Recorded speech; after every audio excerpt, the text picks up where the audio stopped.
Hey, welcome to FreightWaves Now, Wednesday edition style. I'm Chad Prevost. And I'm Emily Zink. It is great to have Emily on. Emily, this is what, your second appearance? Yes, day 2. Wow, crazy. And what are you going to be talking about? I'm going to be talking about weather.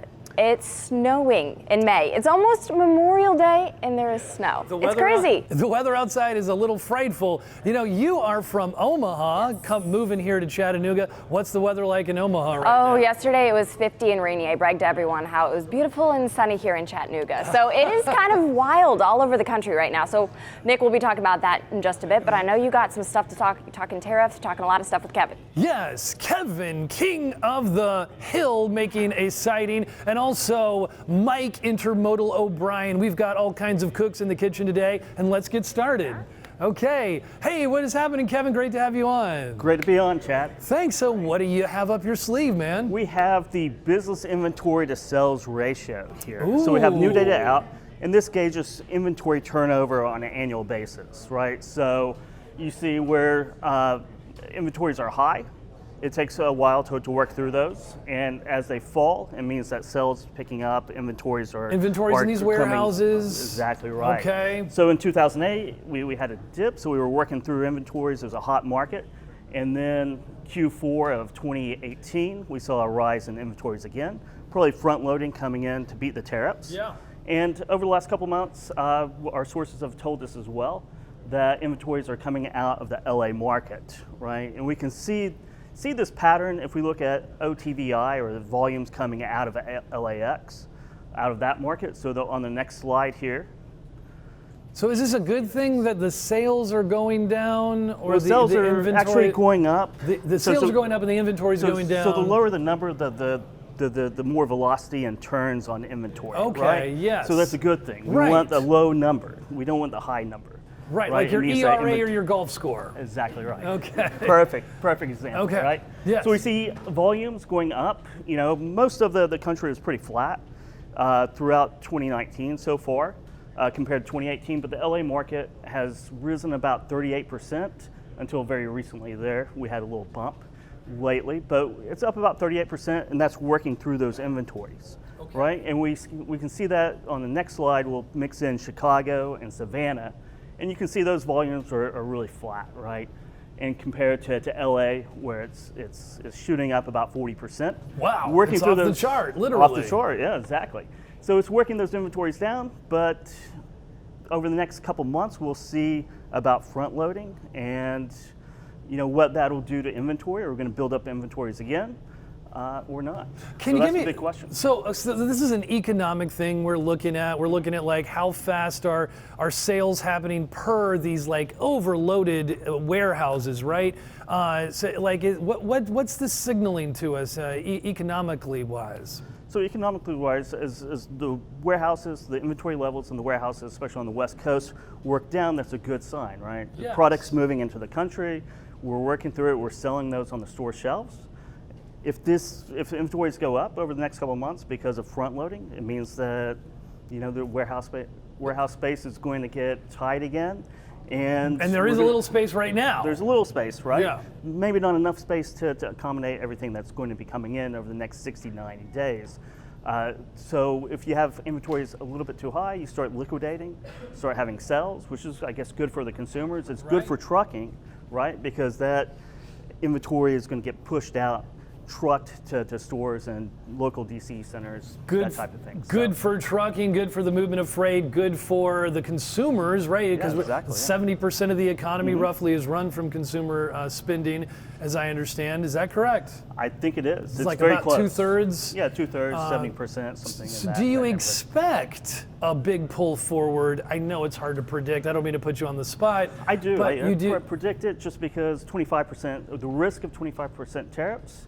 If you're a corporation, you're coming in, or you're bringing product in, especially for the holiday season, you better get it in, right? Okay. Or you risk 25% tariffs, which is going to compress your margin, and you're going to have a really horrible holiday season if that's the case. So, okay. Yeah. Thank you, Kevin Hill. Fantastic job here on Wednesday, bringing what's happening to you right now at the tip of the freight cyclical cycle here on Wednesday. Now let's find out what is happening with weather. Well, we all know Memorial Day is the unofficial start to summer, and when I checked my calendar, that is on Monday and today's Wednesday. But Nick Austin, we are talking snow. This is crazy. End of May and snow. It's been snowing in the Rockies, in the Sierra Nevada, in the Cascades, across parts of the Great Basin. So there's more to come for today and for tonight as well. So yesterday, there was a section of I-70 that was closed for quite some time out in Colorado. That was near the Vail area. And taking a look at the road conditions, the forecast road conditions product, especially tonight and early on Thursday, and then again on Thursday night, you see some of the roads, some parts of I-70 from Denver westward, and also from Denver up into Wyoming, parts of I-25. When you see them start to turn this kind of pink and red colors, or even purple, that means there's snowy, slushy conditions, possible road closures again. So again, not great for the ski resorts, not so great for truckers. People are loving it, getting that time down the slope. But yeah, when you, like you said right here, that the slush and a lot of wet roads in the Denver area. A lot of wet roads too. Yesterday, even the city of Denver had a decent amount of snow, well, from this past storm. They didn't have a lot of snow yesterday, but combined storm total over a few days from the storm that's been out west, that's starting to let up a little bit, but it'll pick up again tonight. But they got about 3.5 to 4 inches of snow in the city of Denver. Some of the high elevations, the much higher elevations around Denver and other parts of Colorado had upwards of a foot or more of snow. So, you know, location, location, location, and elevation too. Of course, that really determines how much snow you get. But my question is, you don't see really any purple on the map. The good thing is the road temperature is probably so warm that nothing's really sticking and causing a slick condition for the drivers out there. Especially in the lower elevations like Denver. I mean, Denver is at about 5,000 feet, mile high, right? But the mountains just to the west are much, much higher. So it all does depend on the actual road temperature. I'm glad you brought that up, because there could be snow falling out of the sky, but unless that the road temperature on that interstate is actually around freezing or below, that snow is not going to stick to the road. So the road temperature has so much to do with it. Same when it's raining. It could be raining, but if the road temperature is actually around freezing or below, then that rain is going to freeze right on that road and you'll have ice. So it's not just what's falling out of the clouds, it's the temperature of the roads. Yeah, even though the roads, and that's what this depicts. It might not be icy. I mean, if it's still wet, you need to be careful when you're driving out on those roads. And especially if, I don't know if anywhere had whiteout conditions or anything that makes the visibility hard, that's always an issue. Yes, they're almost always with these storms, even if it's not a true blizzard, there's usually spots where the wind gets high enough that it'll blow the snow around and it will reduce visibility. I did see some pictures on social media and videos from this part of the country yesterday where there was very limited visibility. So again, yeah, that's something else that truckers always have to watch out for.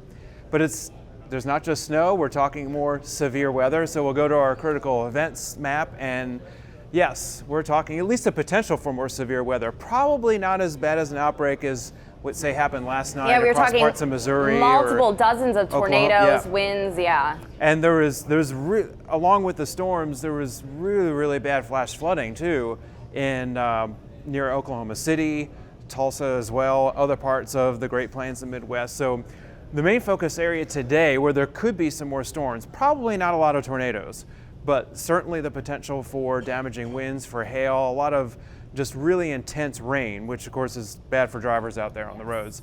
Mainly from around Oklahoma City. Tulsa could get hit again later on today or tonight, and then up again into parts of southwestern Missouri. So, and up towards Topeka as well, parts of Kansas. So that's kind of the focus area for today. You can see the snow on the radar right out here in parts of the Rockies, the northern Rockies, so that'll, I think, get a little more intense in some areas later today. If you're driving east, it sounds like you got a lot to deal with. You might hit patches of snow, then you might hit some wicked winds, anything from hail to rain, like you said, so you just really need to keep your eye on the weather. You do, because I think the potential for those severe storms won't be really much for the rest of today, but tonight. So for any truckers that are going to be out there on the roads after dark tonight, and really across the southeast, things are pretty quiet. The northeast is pretty quiet. The big story for a lot of the eastern states over the next several days is going to be heat. There's not there's not going to be a lot of rain, but drivers just be careful as far as the heat. We're talking about lots of highs in the 90s across the south and up even in the parts of the mid-Atlantic, possible record highs. So stay hydrated, drink plenty of water, and just make sure your trucks are in good condition. Because this is early season heat. I was going to say, well, it is the unofficial start to summer on Monday, so I mean, it's perfect timing there, but at least they're not dealing with anything too crazy. Hit the pools once you get done off the road, so hopefully that works out. And one last thing, I had a question. We were talking about some severe weather off in the Atlantic yesterday. Is that still a concern, or did it kind of? It's pretty much gone. It fizzled out. Okay. Yeah. It was our first named storm of the season. Andrea was a subtropical storm. The winds got up to about 40 miles an hour, the maximum winds. And then last night it just started to kind of fizzle out. It got torn apart by just a lot of wind shear over the Atlantic Ocean. So not really a big threat to any assets. Even folks in Bermuda, at the most they might have seen just some higher surf, but I don't think they're really in any danger out there. I don't think it's going to turn into much. I don't think it's going to regenerate or anything. So nothing too wild, yeah. So it just all depends. If you're here in the U.S., watch out for snow or watch out for the wicked heat. It sounds like coming to the East Coast. And right now we have Mike and Chad. They're talking about rail transport. So they just can't catch a break there out in the Tulsa area, but it's going to be hot where we are, and I guess summertime is here on the East Coast. Well, what is happening though? Mike, Intermodal O'Brien, welcome to the show. Always good to be here. Hey, so is it good news or bad news that you're giving us? Well, Intermodal's not so hot. Uh-oh. It's a little more bad news as volumes continue to decline year over year. Okay. Over the past week, Intermodal fell 4.3% year over year again, and that puts it in at 1.7% decline for the entire year. What do you got cross compared here? You've got two. Yeah, it's this containers and trailers make up total intermodal. The green line's trailers. Okay. The blue shade is containers. And the interesting thing with trailers is they're continuing to decline. And a lot of that's to do with competition from truck, but a lot of that's the railroads themselves. As they cut a lot of trailer lanes this year because they deem them as being inefficient. And with their precision railroading initiative, they're cutting anything that they deem not to be efficient. So that's pressuring trailers, and truck is pressuring trailers. And it's pretty flat even here on rails being originated from intermodal. Do you expect that to rise with the pull forward that we were just talking about? If it truly happens, it will. But for the short-term forecast, we look at this next slide. Okay. And this is what we're kind of seeing in the near future for intermodal. I know Wow, this is kind of a lot going on here. Yeah, this is kind of busy. The outbound tender volume index for the entire country, it's remained relatively flat. It's been either even up 1%, down 1%. Right now we're down about 1%, but that's really no big deal. And that green line is intermodal rejections, tender rejections. Okay, yeah. Which, at the end of last year when you saw that pull forward, they're rejecting loads, they're out of capacity. And as you slide down here, they're down 57% in the last 6 months. So to really explain what's going on as well, we have in the orange the truck tender rejection, over the road tender rejection. Yes. In that same time period, you saw it spike, and it's down 69%. So what this is telling us is there's a huge competition going on between truck and rail. Okay. And it's causing intermodal volumes to remain in the declining mode, especially with trailers. Is the situation, so we know that there is a surplus of capacity for trucks right now. Intermodal, what is the story there? I know they have a relationship, but is capacity also loose for intermodal, or is it a result of the high surplus in capacity of trucks? I think, of course, with intermodal volumes being down, they have excess capacity, but nothing like you're seeing in the truck market. Okay. And as people have trucks sitting, the first freight they'll go after and compete with is intermodal freight to get their trucks moving. That's what we're seeing right here. Okay. So overall, the news is not a lot of activity in intermodal. It's going to take a major event to make it spike or a pull forward, but right now it's just staying steady to down. Okay. Well, you heard it here first. Thank you, Mike O'Brien. Fantastic stuff. I mean, the bad news is there's not a lot going on, and we know, like some of our market experts, that drives them crazy. Like Zach Strickland, he gets the Monday blues every single time things are the exact same way. But you know, you can't blame them. They're just bringing you the news such as it is. You know, just like the weather, everyone talks about it, but no one does anything about it, right? So hey, thanks for tuning in. It's been great to have my co-host Emily Zink on, and all of our market experts bringing it to us each and every day. Thanks for driving the train, and for our production gurus and engineers. Thanks for you for tuning in. 4 o'clock Eastern Time each and every business day. We're bringing it to you, and we will see you all over social media, where I know you're sharing the love with us. And in the meantime, don't worry, be happy.